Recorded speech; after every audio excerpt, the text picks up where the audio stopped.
Hello बच्चों, आज start करेंगे क्लास 10th का टॉपिक कोऑर्डिनेट ज्योमेट्री। ये कोऑर्डिनेट ज्योमेट्री बहुत ही इंपॉर्टेंट टॉपिक है क्लास 10th का, और क्लास 10th के बाद 11th में भी है, 12th में भी है और आपके आगे क्लासेस में भी है। तो एक कोऑर्डिनेट ज्योमेट्री होती क्या है, सबसे पहले हम इंट्रोडक्शन के तौर पे सपोज इसकी ज़रूरत हमें पड़ी क्यों, क्या ज़रूरत थी कोऑर्डिनेट ज्योमेट्री की। वैसे 9th क्लास में मैंने ऑलरेडी इसके वीडियो हैं, आप देख सकते हैं। कोऑर्डिनेट ज्योमेट्री की ज़रूरत क्यों पड़ी, जैसे सपोज दैट मान लीजिए हुआ क्या कि यहाँ पर यहाँ पर यहाँ पर यहाँ पर और यहाँ पर ये पॉइंट्स दिए गए हैं और हमें इन सब का डिस्टेंस फाइंड करना है। इन सब के डिस्टेंस को फाइंड करने के लिए क्या करना पड़ेगा, तो इसके लिए हमें क्या करना है, पहले इस पॉइंट को यहाँ ज्वाइन करेंगे, इसको यहाँ ज्वाइन करेंगे, फिर इसको ज्वाइन करेंगे, फिर इसको ज्वाइन करेंगे। इसके बाद ही इसका डिस्टेंस पता लगेगा। लेकिन कैसे, तो सपोज दैट ये आपकी एक्स एक्सिस और वाई एक्सिस है, ठीक है बेटा, एक्स एक्सिस और वाई एक्सिस है। तो आपको ये भी मालूम है कि एक्स एक्सिस पर 1 2 3 4 5 6 7 8 9 10 इसी तरह से इस पर डिस्टेंस होगा। तो यहाँ से यहाँ तक का कुछ ना कुछ डिस्टेंस, यहाँ से यहाँ तक का कुछ डिस्टेंस, यहाँ से यहाँ तक का डिस्टेंस। तो ये जो डिस्टेंस है, ये डिस्टेंस फाइंड करने के लिए एक फॉर्मूला है जिसे हम डिस्टेंस फार्मूला बोलते हैं। इसको भी ड्राइव करके बताएंगे। तो उस डिस्टेंस फार्मूले से ये डिस्टेंस फाइंड कर लिया, फिर इस डिस्टेंस को फाइंड किया, फिर इसे फाइंड किया, फिर इसे फाइंड किया, और इस तरह से इन सभी डिस्टेंस को ऐड कर दिया, तब आपका ये टोटल डिस्टेंस फाइंड हो गया। समझ में आया बच्चों? तो इसलिए हमें कोऑर्डिनेट ज्योमेट्री की ज़रूरत हुई। अब देखिए बेटा, तो कोऑर्डिनेट ज्योमेट्री में कुछ इम्पोर्टेंट पॉइंट्स हैं। वो पॉइंट्स क्या होते हैं, जैसे एक्स एक्सिस, वाई एक्सिस, ठीक है। सबसे पहले आपको ध्यान रखना है कि ये एक प्लेन सरफेस है और इस प्लेन सरफेस पर जो हॉरिजेंटल लाइन होती है, कौन सी लाइन, हॉरिजॉन्टल लाइन जो होती है उसे एक्स एक्सिस कहा जाता है। हॉरिजॉन्टल लाइन को एक्स एक्सिस कहते हैं, और जो वर्टिकल लाइन होती है, इस वर्टिकल लाइन को बेटा वाई एक्सिस कहते हैं। समझ में आ रहा है? तो वाई एक्सिस और एक्स एक्सिस, ये वाई एक्सिस और एक्स एक्सिस, इन दोनों को अगर एक साथ बताएं तो एक्स एक्सिस और वाई एक्सिस को हम कोऑर्डिनेट एक्सिस भी कहते हैं। क्या कहते हैं? Coordinate axis. ध्यान रखना है बेटा, कोऑर्डिनेट एक्सिस भी इन्हें कहा जाता है। अब इसके बाद में एक पॉइंट आएगा आपके सामने, एब्सिसा। ये एब्सिसा क्या है? दूसरा, ordinate. What is ordinate? Ordinate क्या है, एब्सिसा क्या है? तो ये ध्यान रखना है आपको कि एब्सिसा और ऑर्डिनेट में डिफरेंस होता है। इधर एब्सिसा एक्स एक्सिस, जो एक्स एक्सिस होती है बेटा, ये एक्स एक्सिस, इस एक्स एक्सिस को कहा जाता है एब्सिसा। किसको? एक्स एक्सिस को। और ये जो वाई एक्सिस दिखाई दे रही है, इस वाई एक्सिस को हम कहते हैं ऑर्डिनेट। समझ गए ना? वाई एक्सिस क्या हुई? ऑर्डिनेट। एक्स एक्सिस क्या हुआ? एब्सिसा। ठीक है, एब्सिसा और वाई एक्सिस ऑर्डिनेट। अगर एब्सिसा और ऑर्डिनेट दोनों को मिला दिया जाए तब हमें मिलता है ये एब्सिसा और ये ऑर्डिनेट। अगर हम दोनों को एक साथ लिखते हैं तब बेटा आपको मिलेगा कोऑर्डिनेट। क्या मिलेगा? कोऑर्डिनेट। एक्स एक्सिस, या कहेंगे कॉम्बिनेशन ऑफ एक्स एक्सिस या y axis is called ordinate, sorry coordinate. Understood?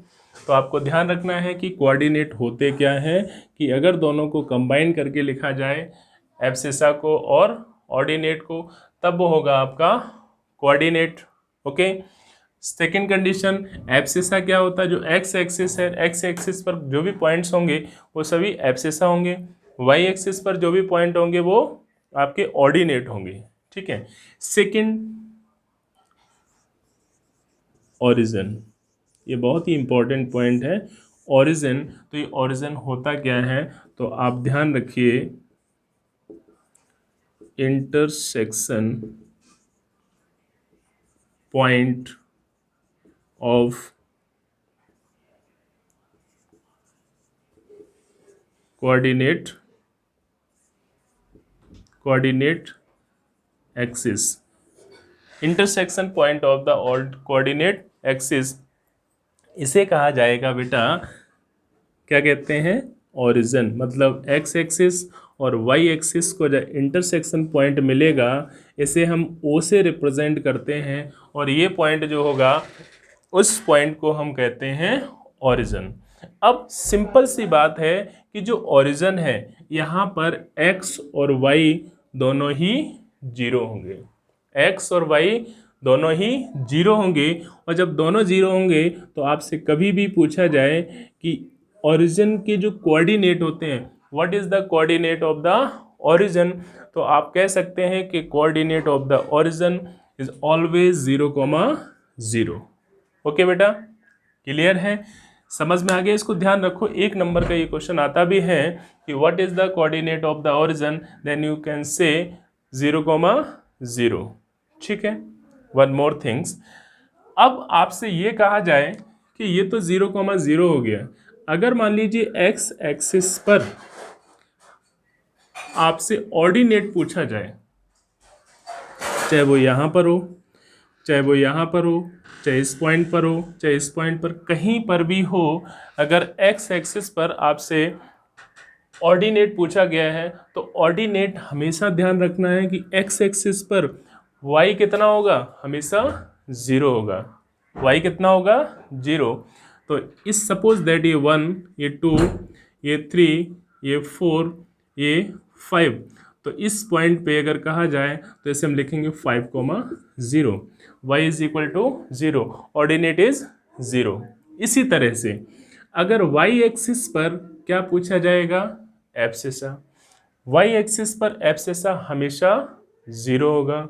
तो y एक्सिस पर मान लीजिए 1 2 3 4 5 6 7 8, 1 2 3 4 5 6 7 8, इस पॉइंट पे अगर मान लीजिए इसके कोऑर्डिनेट लिखेंगे तो 0,8, it means it's abscissa, abscissa कितना हो गया, 0। क्लियर, ये ध्यान रहेगा आपको बेटा। अब आपसे बेटा, अब देखिए, इतना होने के बाद आपसे ये भी पूछा जा सकता है कि डिस्टेंस बताइए। जैसे सपोज दैट किसी भी कोऑर्डिनेट में, तो सबसे पहले हम बता देते हैं कि क्वाड्रेंट क्या होते हैं, व्हाट इज क्वाड्रेंट। तो हमेशा ध्यान रखो, व्हेन ऑर्डिनेट एंड एब्सिसा या एक्स एक्सिस और y axis intersect each other at a point and they divide plane in 4 parts, तो वो प्लेन को 4 इक्वल पार्ट्स में डिवाइड करते हैं। तो these 4 equal parts is called the quadrant. तो ये जो 4 इक्वल पार्ट्स हैं, इन 4 इक्वल पार्ट्स को हम कहते हैं क्वाड्रेंट। क्या होते हैं ये, क्वाड्रेंट। जैसे कि ये कौन सा, फर्स्ट क्वाड्रेंट है, ये आपका second, this is third quadrant and this is fourth quadrant. Okay, second, आपको ये भी मालूम होना चाहिए कि ओरिजिन से जब हम राइट साइड में जाएंगे तो जितनी भी वैल्यूज होंगी वो सभी पॉजिटिव, लेफ्ट में जाएंगे तो सभी नेगेटिव, अप साइड जाएंगे तो सभी पॉजिटिव, और डाउन साइड जाएंगे बेटा तो सभी नेगेटिव। अब आपसे कहा जाए कि फर्स्ट क्वाड्रेंट के जो साइन हैं वो कैसे होंगे, तो फर्स्ट क्वाड्रेंट के साइन देखिए, एक्स भी पॉजिटिव, वाई भी पॉजिटिव, तो पॉजिटिव कॉमा पॉजिटिव, तो sign of the first quadrant always positive comma positive. इसी तरह से अगर आपसे कहा जाए कि सेकंड क्वाड्रेंट में बताओ, तो सेकंड में नेगेटिव एंड पॉजिटिव, तो नेगेटिव कॉमा पॉजिटिव हो गया। इसी तरह से थर्ड क्वाड्रेंट में ये भी नेगेटिव, ये भी नेगेटिव, तो नेगेटिव कॉमा नेगेटिव। अब आ जाइए फोर्थ में। तो फोर्थ में हमेशा ध्यान रखना है कि x को पहले लिखेंगे, y को बाद में लिखेंगे। तो ये पॉजिटिव और y नेगेटिव, तो पॉजिटिव कॉमा नेगेटिव। अब क्वेश्चन आएगा कि in which quadrant -3, 2 lies, in which quadrant -3, 2 lies, किस क्वाड्रेंट में -3, 2 लाइज करेगा। तो आपको सिर्फ ये नेगेटिव और ये पॉजिटिव। अब देखिए नेगेटिव और पॉजिटिव किस क्वाड्रेंट के साइन है, तो आप देख सकते हैं नेगेटिव और पॉजिटिव सेकेंड क्वाड्रेंट के साइन है। तो आप कह सकते हैं कि -3, 2 लाइज इन सेकेंड क्वाड्रेंट। किस क्वाड्रेंट में? सेकेंड क्वाड्रेंट में लाइज करेगा। अंडरस्टूड। इस तरह से आपको क्वाड्रेंट, वो जो कोऑर्डिनेट दिए होंगे उसको बता सकते हैं कि किस क्वाड्रेंट में लाइज करेगा। और आपको ये बता ही दिया है कि x और y का जो कॉम्बिनेशन होगा वो आपका होगा कोऑर्डिनेट। ठीक है। अब बात आती है कि मान लीजिए फर्स्ट क्वाड्रेंट या सेकंड क्वाड्रेंट या थर्ड क्वाड्रेंट कहीं भी कोई पॉइंट है। मान लीजिए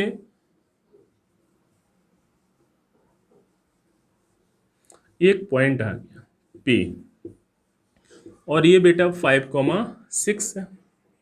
ठीक है। आपसे जो क्वेश्चन पूछा जाएगा ओनली 1 मार्क्स का क्वेश्चन कैसे पूछा जाएगा कि what is the distance, what is the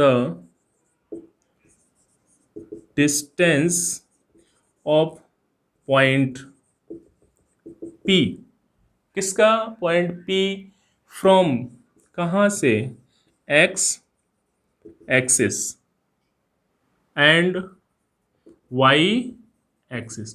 अब बेटा ध्यान से देखो, ये पॉइंट P है, उसने कहा कि x एक्सिस से डिस्टेंस बताइए, और x एक्सिस से डिस्टेंस है मतलब x से हम ऊपर की तरफ जाना शुरू करेंगे। कहाँ? x से ऊपर की तरफ जाना शुरू करेंगे, और जब x से ऊपर जाएंगे तो आप देखेंगे ये जो लाइन है वो y एक्सिस के पैरेलल हो गई। ठीक है। तो इस पॉइंट तक ये हम y पर देखेंगे तो 1 2 3 4 5 6, जो कि यहाँ पर 6 दिया है। तो हम कह सकते हैं कि distance of point P from x axis is 6 unit. कितना? 6 यूनिट।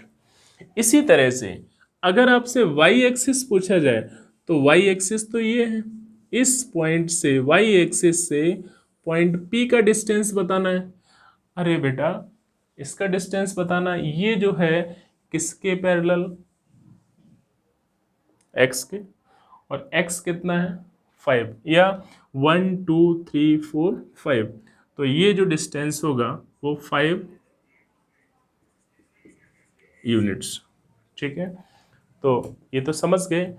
अब आपको ध्यान ये रखना है कि कभी भी आपसे डिस्टेंस पूछा जाए, x से पूछा जाए तो y का बता दो, y से पूछा जाए तो x का बता दो। समझ गए ना? x से डिस्टेंस पूछे तो y, y से पूछे तो x। कभी x एक्सिस पर लाइज हो, ऑर्डिनेट पूछे तो 0, y एक्सिस पर लाइज है, एब्सिसा पूछे तो 0। ठीक है ना? सिंपल सी बात है, x पर जितने y हैं सभी 0, और y पर जितने भी x हैं वो सभी 0 होंगे। ठीक है, क्लियर है? अब देखेंगे हम कि मान लीजिए ये जो पॉइंट है 5, 6, ठीक है, एक और पॉइंट दे दिया जाए, एक और पॉइंट अगर दे दिया जाए तो उस पॉइंट का डिस्टेंस हम कैसे फाइंड करेंगे? इससे पहले अगर सपोज दैट हम कहें कि बेटा इस पॉइंट का ओरिजिन से डिस्टेंस बताइए, किससे? ओरिजिन से डिस्टेंस बताना है, तो सबसे पहले आपने इस लाइन को ड्रॉ किया। ठीक, फिर आपने ये डिस्टेंस फॉर्मूला बता देंगे, फिर आपको प्रॉब्लम नहीं होगी। अब हमने क्या किया, इसको ज्वाइन किया। अब बेटा मैंने कहा कि ओपी बताना है आपको, ओपी कितना होगा, और ओपी कितना होगा इसके लिए आप क्या करेंगे, आपने इनको ज्वाइन किया, एक ट्रायंगल बन गया, और जब बेटा एक ट्रायंगल बन गया तो आपने देखा कि श्योर सी बात है 90 डिग्री हो गई, 90 है तो ये वाई एक्सिस है, वाई कितना हुआ 6 और ये 5, यहाँ से यहाँ तक का। तो सिंपल से in triangle O P Q, तो ओ पी का square is equal to P Q का स्क्वायर प्लस ओ क्यू का स्क्वायर। बेटा देखो 6 का स्क्वायर प्लस 5 का स्क्वायर, 36 प्लस 25, दिस इज कितना हुआ आपका, ये आपका 61। तो O P is equal to हो जाएगा √61 यूनिट। कितना हुआ, √61। ओके, ध्यान रहेगा आपको। तो ये तो आप कर सकते हैं कि आपको मालूम है कि कोई भी अगर ट्रायंगल दिया गया है तो अगर वो जो ट्रायंगल दिया है वो राइट एंगल ट्रायंगल है तो सिंपल पाइथागोरस थ्योरम से डिस्टेंस को फाइंड कर सकते हैं। लेकिन बेटा मान लीजिए कि 2 पॉइंट्स दिए गए हों, तब आप क्या करेंगे। जब 2 पॉइंट्स दिए हैं तब आप करेंगे क्या, कैसे डिस्टेंस फाइंड करेंगे। तो आप ध्यान से देखें, यहाँ देखिए, मान लीजिए एक पॉइंट आपका ये है और दूसरा पॉइंट ये है, ये 2 पॉइंट्स हैं। अब ये 2 पॉइंट्स हैं, ये आपका P और दिस इज Q। इसके जो कोऑर्डिनेट हैं बेटा वो x1, y1 है, इसके जो कोऑर्डिनेट हैं वो x2, y2 है। अब हमें क्या करना है, डिस्टेंस फाइंड करना है, P और Q के बीच का डिस्टेंस। P और Q के बीच का डिस्टेंस कैसे फाइंड करेंगे, ध्यान से देखो आपने इसको ज्वाइन किया, अब बताओ डिस्टेंस कितना होगा, नहीं मालूम, तो हम एक फॉर्मूले को ड्राइव कर दे रहे हैं जिससे क्लियर होगा कि डिस्टेंस कैसे फाइंड करेंगे। फिर केवल फॉर्मूला याद रखना है आपको बस। देखो यहाँ से मैंने एक परपेंडिकुलर डिस्टेंस, यहाँ से भी परपेंडिकुलर डिस्टेंस, ये पी क्यू है और इसको मैंने ए और इसको बी मान लिया, ठीक है। फिर ये पॉइंट देख रहे हैं, यहाँ से मैंने एक्स एक्सिस के पैरेलल एक लाइन को ड्रॉ किया, दिस पॉइंट इज M। अब देखो x1 का मतलब हुआ कि O से A तक का जो डिस्टेंस है वो x1 है, राइट। x2 का मतलब है कि यहाँ से यहाँ तक का जो डिस्टेंस है वो x2 है, राइट। अब देखिए ये y यहाँ से यहाँ तक कितना है y, और ये टोटल यहाँ से यहाँ तक y हो गया। अब हमें डिस्टेंस फाइंड करना, तो आप ये भी जानते हो कि अगर टोटल हमारा x2 है और ये x1 है तो ये डिस्टेंस फाइंड करेंगे तो x2 minus x1, x2 minus x1 हो गया। क्लियर है, आगे देखें बेटा आप, यहाँ पर फिर हमने ये डिस्टेंस y है, ये टोटल y2 है, अगर इसको फाइंड करेंगे ये वाला, तो y2 में से अगर हमने y1 को माइनस कर दिया कितना बचेगा, y2 माइनस y1। अब आप देख सकते हैं कि ये भी एक राइट एंगल ट्रायंगल हो गया। क्या हो गया, राइट एंगल ट्रायंगल। और अगर ये राइट एंगल ट्रायंगल हो गया तो आप लिख सकते हैं in triangle P Q M, किसमें, पी क्यू एम में पी क्यू का square is equal to Q M का स्क्वायर प्लस पी एम का स्क्वायर, जिसमें कि ये कितना है आपका Q M y2 minus y1 का स्क्वायर हो गया, प्लस पी एम देखेंगे तो पी एम हो गया आपका x2 माइनस x1 का होल स्क्वायर। अब आपको क्या फाइंड करना है, आपको पी क्यू निकालना है, तो P Q is equal to √y2 minus y1 का square plus x2 minus x1 का square, this is the distance formula.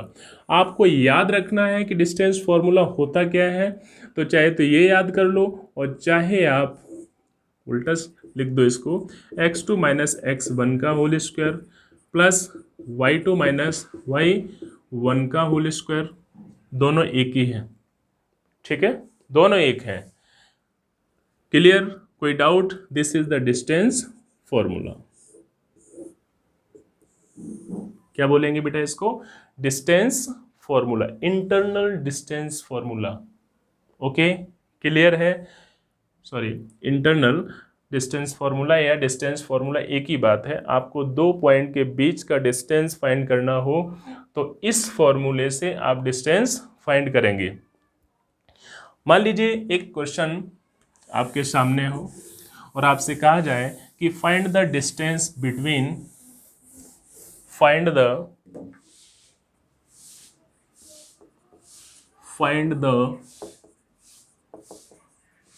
Distance between P 2,3 and Q 5,-2। इन दो पॉइंट के बीच का आपको डिस्टेंस फाइंड करना है। तो वेरी इजी, डिस्टेंस फाइंड करना है तो आपके दो पॉइंट दिए गए हैं। ज़रूरी नहीं है कि आप जो है उसे ग्राफ पेपर में रिप्रेजेंट करें।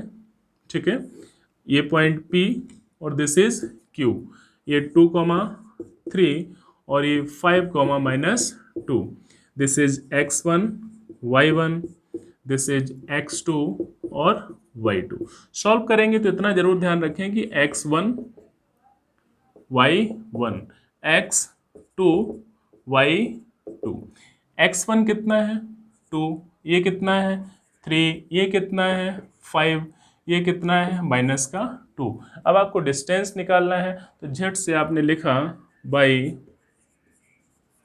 डिस्टेंस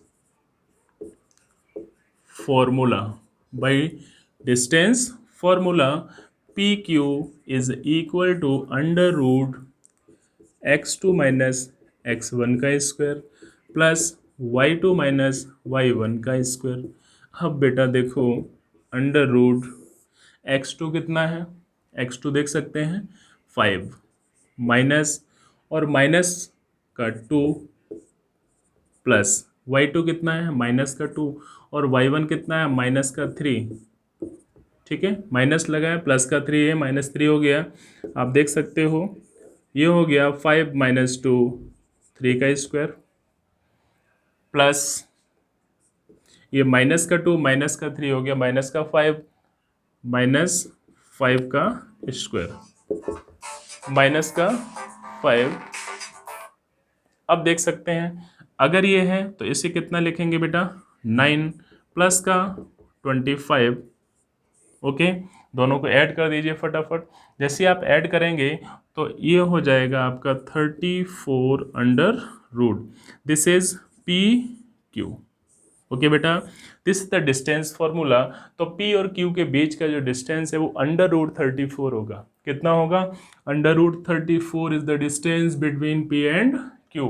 तो इस तरह से जितने भी पॉइंट्स का मैं डिस्टेंस निकालना हूँ, कोऑर्डिनेट दिए होंगे, आप इजी वे में डिस्टेंस फाइंड कर सकते हैं।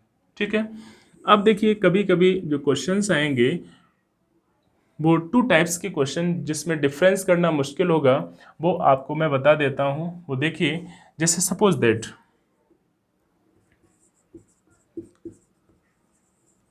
रेक्टेंगल पैरेललोग्राम, एक आपका स्क्वायर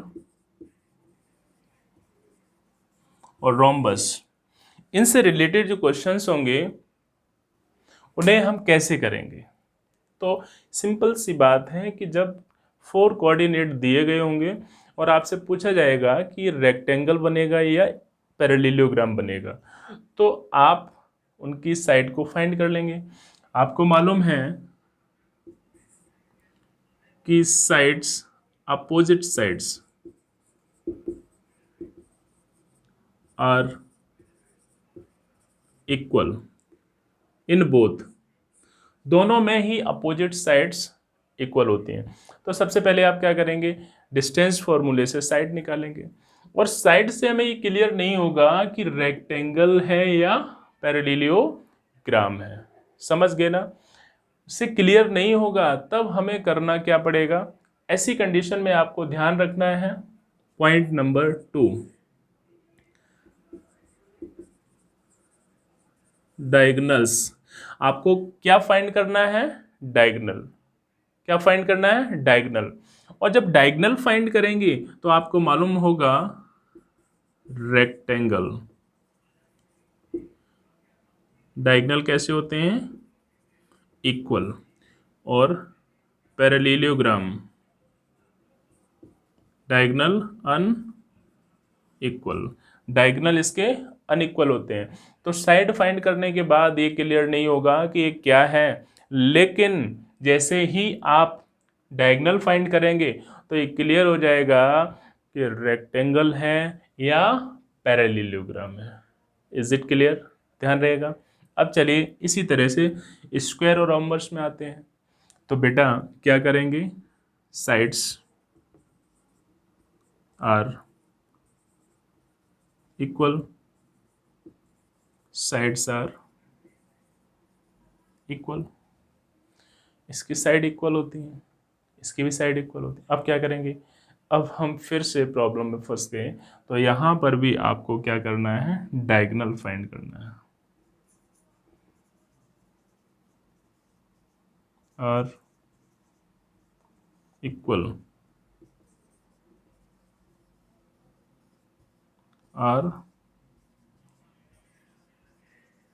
अनइक्वल। इसके डायगोनल अनइक्वल होते हैं और इसके डायगोनल इक्वल होते हैं। समझ गए? तो मैं आप लोगों से आशा करता हूं बेटा कि जो कोऑर्डिनेट ज्योमेट्री का आज जो बेसिक पार्ट हुआ है उन सभी को आप अपनी फेयर में, मीन्स सबके जो नोट्स हैं नोट्स बनाओ, ठीक है ना। जब आप नोट्स बनाएंगे तो आपको ये ध्यान रखना है बेटा, क्या ध्यान रखना है कि जो नोट्स बनाएंगे उसमें property, abscissa, ordinate, coordinate, origin, coordinate of origin क्या होते हैं, इन सभी चीज़ों को आप फाइंड करोगे, ठीक है, लिखोगे उसमें। और आपको याद होना चाहिए कि एक्स एक्सिस से डिस्टेंस क्या होगा, वाई एक्सिस से डिस्टेंस क्या होगा, ठीक है। तो एक्स एक्सिस पर ऑर्डिनेट कितना होता है, वाई एक्सिस पर ऑर्डिनेट कितना होता है, इन सभी चीज़ों को आप फाइंड करोगे। क्लियर है?